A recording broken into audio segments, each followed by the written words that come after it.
We're confident, as Dave King said last week. We look at the shareholding listing. We're not complacent, but we're confident.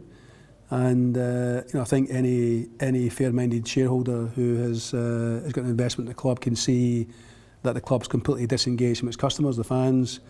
It's unsustainable. It can't continue. There has to be change. And so we are very confident that shareholders will recognise that and vote the right way.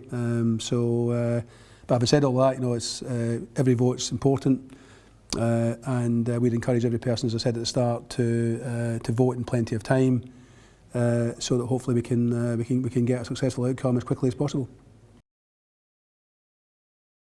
Yeah, I mean, obviously you have to be flexible with any plan, but in any plan you've got to have short, medium and long-term priorities. We've got I think it's quite clear what the key issues are. It's not a particularly complicated business. It's a football club, and we're not dealing here with some hugely complicated manufacturing company. It's a reasonably straightforward business. It's a football club first and foremost, and what we've got to do is, I think, first of all, stabilise the situation and then rebuild the club. And I'm using the expression, this club will need to be rebuilt brick by brick, and that's literally what's going to have to happen in all areas: scouting, youth development, the boardroom. Everything has to be rebuilt. And then once we rebuild and we get the solid foundations, we can then expand the club. And the vision is to get the club back to a level of being able to compete in the Champions League. That might take 5 years to get there.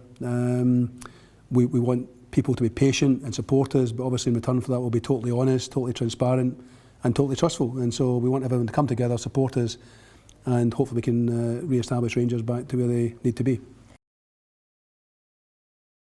It has to be. It's critical. I mean, I think that, as I said at the start, one of the things that's been probably the only plus is the fact that fans are now really looking at what happens at their club. They want to be involved in the running of the club, and that's a positive. So fan involvement is critical. It's fundamental, as indeed is fan representation in terms of running the club. So it's not just fan ownership; it's fan representation as well.